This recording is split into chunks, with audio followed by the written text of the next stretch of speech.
What's up guys, and welcome to FPL today and another episode of What We Learned, where we look back at the game week just gone and see what we can figure out for the game week ahead and moving forward to get the most points for our FPL side. But before we get into the video, if you do love FPL and want more FPL content in your subscription box, consider subscribing to the channel and also hit that like button to support the channel and hit that notification bell so you're informed when we are going live, where you can ask me your questions in person. And we are going to start off this episode with a 6-goal thriller, 5 of them going to one team, only 1 to the other.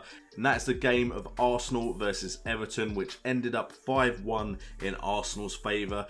And Henrik Mkhitaryan starred, but Aaron Ramsey was the one that got the most points in what was a pretty good performance by the Arsenal side. Lacazette was dropped to the bench for Aubameyang, who a lot of people thought wasn't going to start because of an illness, but he did start, and Iwobi taking a position on the left, which was a surprise because a lot of people thought Lacazette might take that. And Arsenal started off very strongly, scoring in 6 minutes as Iwobi finds a through ball to Mkhitaryan on the right, who finds Ramsey in the box with a low pass for an easy finish in what would be a great game for Ramsey and Mkhitaryan owners. And then just 8 minutes later, Koscielny scoring with a diving header after a flick on from Mustafi from a corner, and it was free before 20 minutes as Iwobi laid it off to Ramsey, who powered it home into the top of the net via a deflection from outside the box. Everton did have a few chances, Walcott being one of the main creators for them. However, more signs of things to come as Mkhitaryan played a ball through to Aubameyang in the box, who chips it over the Everton keeper to make it 4. However, he probably was in an offside position, so that one probably shouldn't have counted, but it still shows the understanding that Mkhitaryan and Aubameyang have from the Borussia Dortmund days. Everton would then go get a consolation goal as Martina crossed it in to Calvert-Lewin, who managed to score a header past Cech. However, he would cancel out his good play by keeping the ball in play in his defensive third, which Mkhitaryan would get onto, and then find a low-driven cross into Ramsey, so Ramsey could score his hat-trick, and Mkhitaryan gets his hat-trick of assists. Now there's going to be lots of hype around Henrik Mkhitaryan, Aubameyang and even Ramsey after that performance, but what I would say is maybe wait for another performance like this before jumping on that bandwagon, because Arsenal can be a very on and off side. They can go through good bits of form, which if you jump on it at the right time can really benefit you, but they can also be a bit up and down. Also, all of the players involved in getting points didn't actually have the underlying stats which suggest they had plenty of chances and scored. It actually shows that they had very good goal conversion and chance creation in that game for the solitary chances created and goal scoring chances they had. If we look at Ramsey, he got 3 points and 3 bonus points, 20 points in total for 6.9 million.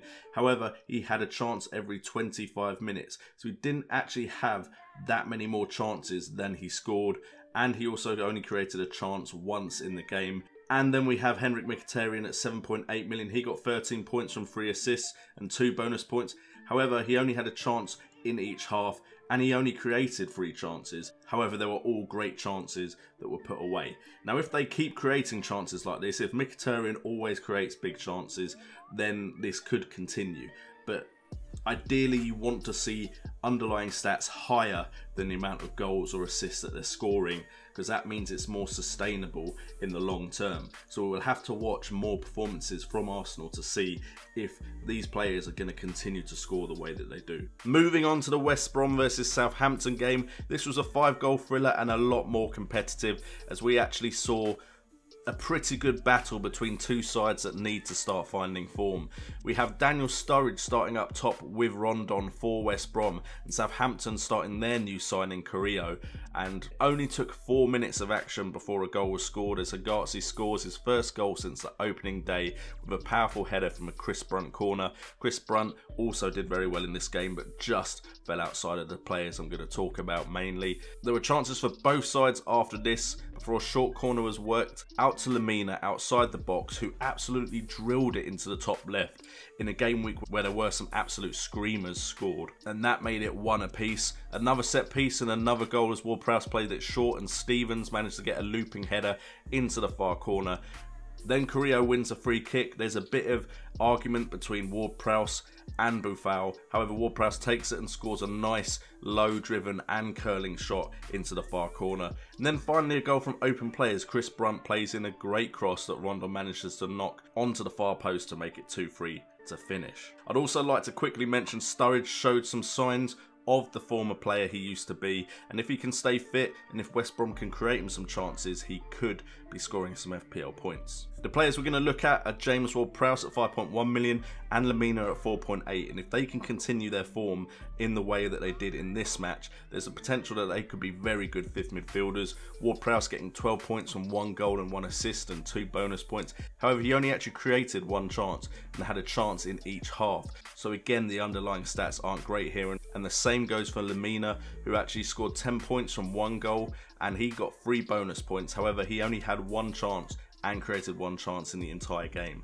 So the underlying stats aren't suggesting that this kind of score is going to be a repeated offence. However, I've been saying that about Decore and Mahrez for a while, so there can be players that do buck the trend of continually converting points in FPL despite not having great underlying stats. Then we move on to Liverpool versus Tottenham on Sunday, which was a cracker of a game, and we actually saw a draw here, and it was a bit of a controversial draw in a way. However, in the grand scheme of things, I think it was probably deserved that both teams came out of this one with a point.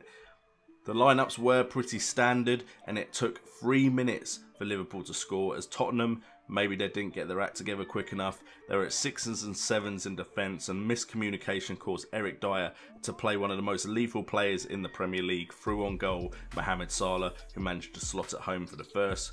Liverpool pressed and looked for a second with chances created, Firmino missing a good headed opportunity, but Spurs did start to come back into it just before and then after half time. But they couldn't seem to break Liverpool's defence down until Victor Wanyama turned up and scored an absolute screamer of a half volley into the top corner. It was another beautiful screamer of a goal. And Spurs would then push on for the victory, and Kane would actually win a penalty with a ball played through to him when he was in an offside position. However, Lovren did go to play it and probably get the smallest of nicks on the ball, which means Harry Kane, by the written law and the FA, means Kane wasn't gaining an advantage and wouldn't be deemed offside, which means the penalty he won off Karius would stand. However, he would then drill it down the middle and Karius would save it, meaning Karius of course gets the save points. And then into the 4 minutes of additional time, Mohamed Salah had a handball claim. Everyone stopped to either call for it or deny it, and Mohamed Salah switched back on, and then with a great run through the Tottenham defence managed to score from a difficult angle to make it 2-1, thinking Liverpool had won the game. But then another penalty decision where Lamela would jump in front of Van Dijk in the box as he was trying to clear the ball, and there was connection, and really it is still a penalty, although it does look very weak on the replays. And this time Kane would score it emphatically into the right hand corner, making it 2-2 at the end of it. Now, my personal take is, strictly speaking, both are penalties. However, I doubt how the linesman wouldn't have risen his flag straight away when Dele Alli played that ball, because I'd assume most linesmen would have seen him play the ball, see Kane and start to raise the flag. However, he didn't, and also the referee did admit on camera, maybe he didn't think anyone would hear him, that he didn't know if Lovren had touched the ball or not, but then he still gave the penalty because the penalty had already been given, I guess. So I can see where Liverpool fans and Liverpool players and the team would be disappointed. However, the law states that it should be a penalty, and maybe they need to look at the law, maybe they need to bring in video replays, but that is how it all stands, and both teams went away with a point. The players that stood out were actually 2 Liverpool players, however, because although Harry Kane scored, he did lose points for not scoring the first penalty that he took. So the players that stood out were Mohamed Salah, 10.3 million, still rising in price. He got 15 points from 2 goals and 3 bonus points, with a chance in every 22.5 minutes, and he only created 1 chance. And then Karius at 4.8 million, a player I did think about bringing in, but I didn't. I brought in Callum Wilson instead. He got 9 points because of the penalty save and 4 saves and 2 bonus points. We then move on to the Brighton versus West Ham game, and this was a game which both sides ideally needed to win. West Ham went into the fixture with a lot of injuries, but Mario did start behind Chicharito, and it took 8 minutes for Brighton to score as Cresswell takes down Knockaert. However, the advantage is played by the referee. The West Ham defence seemed to switch off, and Grosh played the advantage beautifully, putting Glenn Murray through on goal to score the first. Brighton then had a penalty shout as Ogbonna dived in front of a shot. However, it was from point blank range, so it would have been harsh to give the penalty there.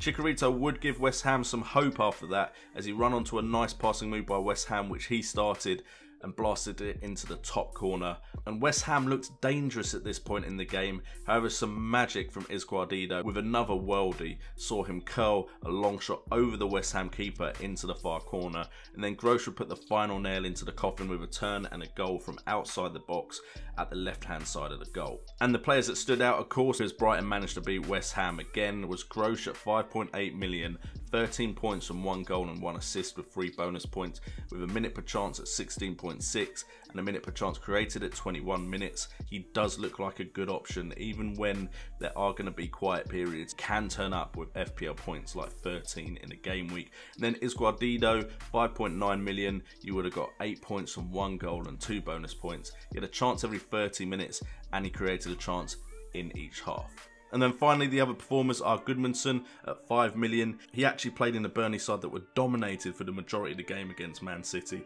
However, when it mattered, Goodmanson did turn up and score. Sterling missed an absolute sitter, however, so Man City should have won this one.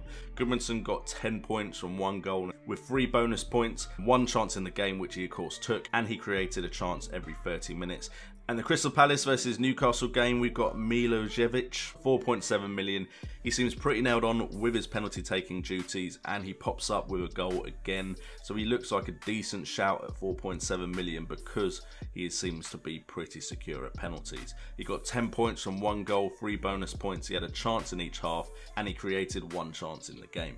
Also quickly, I am aware that Watford beat Chelsea, but I'm recording this as the game has just finished, so I don't have any of the details. Unfortunately for me, because Chelsea didn't keep a clean sheet and Azpilicueta doesn't get any points, I think I'm still in the FPL Cup, which is an incredible run.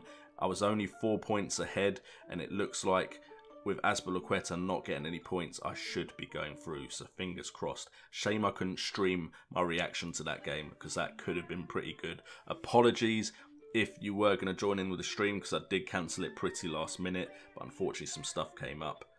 Anyway guys, thank you so much for tuning into this episode. As always, if you want to support the channel, check out all the links in the description down below, and make sure to hit that subscription button if you are new to the channel, hit that like button to support the videos, and hit that notification bell so you know when we are going live.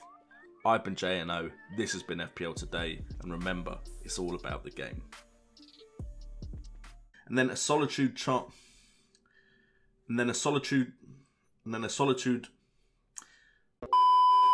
It actually shows that they had very good goal conversion and chance creation in that game for the solitary.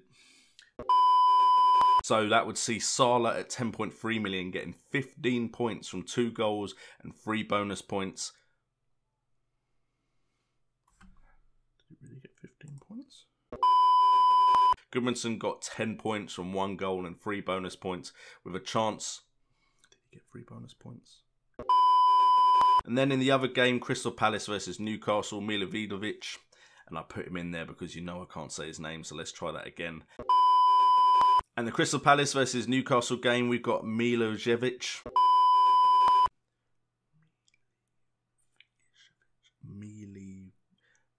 Milojevic. I've been JNO, this has been FPL Today, and remember, it's all about the game.